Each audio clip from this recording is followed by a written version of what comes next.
There is a guy called Mahinda. It's this guy. There's a story about him that should be told. Early life and political beginnings. Mahinda Rajapaksa was born on November 18, 1945, in the southern Sri Lankan town of Wirakatiya, Hambantota district. He hails from a prominent political family. His father was a well-known independence activist and a parliamentarian. Mahinda followed in his father's footsteps, entering politics at a young age. In 1970, at just 24 years old, Rajapaksa was elected to parliament representing the Sri Lanka Freedom Party, SLFP. His early political career was shaped by his advocacy for socialist policies, workers' rights, and a pro-Sinhala nationalist stance. Rise to national leadership. Over time, Rajapaksa held various ministerial roles, including as the Minister of Labor and Fisheries. He steadily built his reputation as a populist leader with strong connections to rural Sri Lanka. Rajapaksa's real rise to national prominence began in 2004 when he was appointed Prime Minister under President Chandrika Kumaratunga.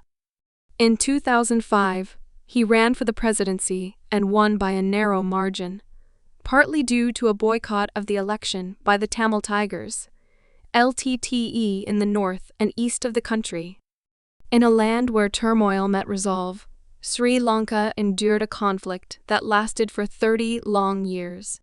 The Liberation Tamil Tigers of Elam, or LTTE, emerged as a formidable force, seeking autonomy for the Tamil population. However, the story doesn't end with the war's end. Join us as we explore the controversial legacy of Mahinda Rajapaksa, the president who declared victory, and the wealth he amassed beyond the shores of Sri Lanka. The war. The LTTE began their fight in 1983, or actually, 1978, or as some experts say, even before that, believing that the Tamil people deserved a homeland free from oppression. Their struggle was marked by violence and bloodshed, leaving scars on the nation. The conflict drew in international attention, with various countries attempting to mediate peace.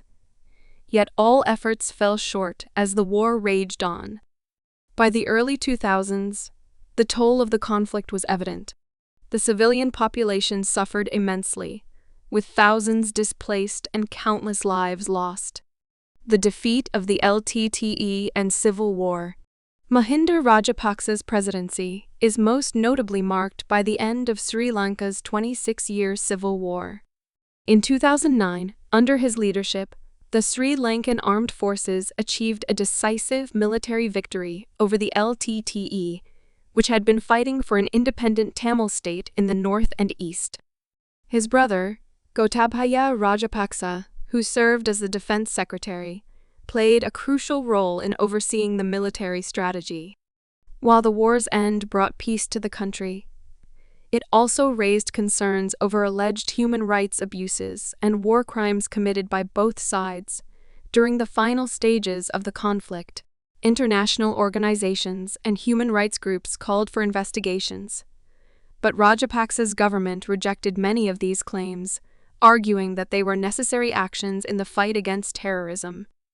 Post-war presidency and development. After the war, Mahinda Rajapaksa focused on rebuilding Sri Lanka's infrastructure. He spearheaded several large-scale development projects, including the construction of highways, airports, and ports, most notably, the Hambantota port in his home district. However, these projects were often financed through high-interest loans, particularly from China, leading to concerns about debt dependency. Rajapaksa also cultivated a strong Sinhala Buddhist nationalist image, which helped solidify his base of support, but led to accusations of marginalizing the Tamil and Muslim minorities. 2010 re-election and growing authoritarianism. In 2010, Rajapaksa was re-elected with a significant majority, in part due to the popularity he gained from the war victory. However, his second term saw increasing accusations of authoritarianism. He amended the constitution to remove presidential term limits, allowing him to run for office indefinitely. His government was accused of curbing press freedom, suppressing opposition, and centralizing power within the Rajapaksa family, many of whom held key political and administrative roles. 2015 election defeat. In 2015, Mahinda Rajapaksa sought a third term in office, but he was unexpectedly defeated by his former health minister, Maithripala Sirisena, who ran as a common candidate backed by a coalition of opposition parties. Rajapaksa's loss was attributed to growing dissatisfaction with corruption, nepotism, and economic challenges, as well as defections within his own party. Political comeback and recent years. Despite his 2015 defeat, Rajapaksa remained an influential figure in Sri Lankan politics. In 2019, his brother Gotabaya Rajapaksa won the presidency, and Mahinda was appointed prime minister. The Rajapaksa family once again dominated Sri Lanka's political landscape. However, their tenure faced significant challenges, especially in 2022, when Sri Lanka experienced one of its worst economic crises, leading to mass protests. The Rajapaksa government was blamed for economic mismanagement, including heavy reliance on foreign debt, controversial tax cuts, and poor fiscal planning. Amidst widespread unrest, both Mahinda and Gotabaya eventually resigned from their positions in May and July 2022, respectively, a turning point in history. In 2005, Mahinda Rajapaksa assumed the presidency with promises of peace and prosperity.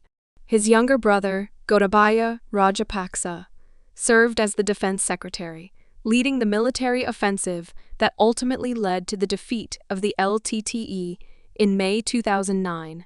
The victory was celebrated by many in Sri Lanka, as it marked the end of decades of conflict. The Rajapaksa administration was credited with restoring stability, and the country began to rebuild. Post-war prosperity. Following the war, the nation experienced a surge in economic growth. Major infrastructure projects were launched, such as the Mahinda Rajapaksa port and new highways. Reports indicated a decrease in the debt to GDP ratio, suggesting economic stability. However, this prosperity was not without controversy. Allegations emerged regarding the Rajapaksa family's accumulation of wealth.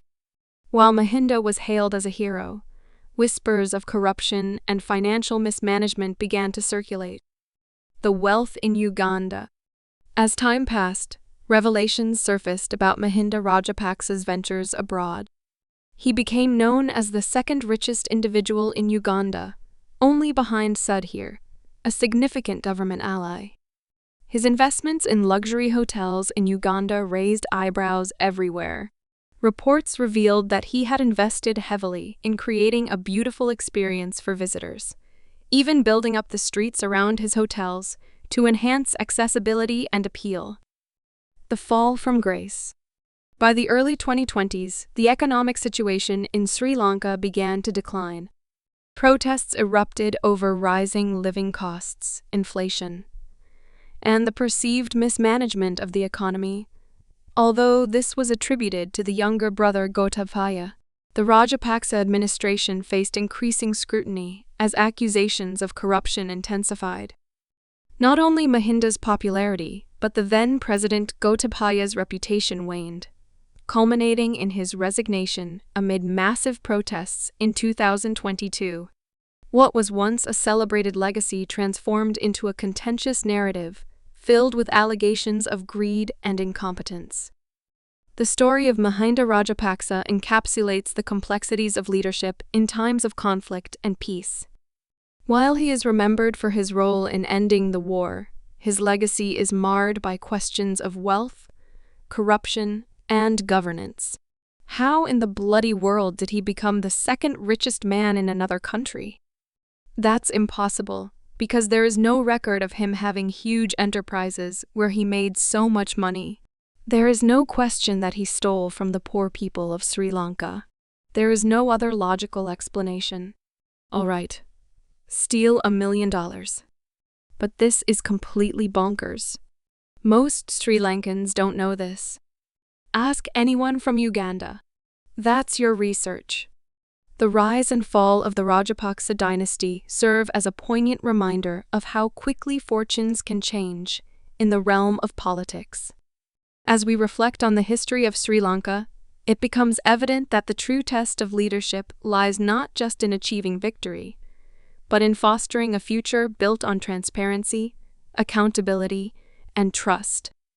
In what kind of dimension did Mahinda make so much money? Enough to become the second richest man in Uganda, where it's already an evident fact that the richest Mr. Sud here is a funder of their ruling party, and everyone knows he rules the leadership? Kind of weird? More to come. Chin up, Sri Lanka.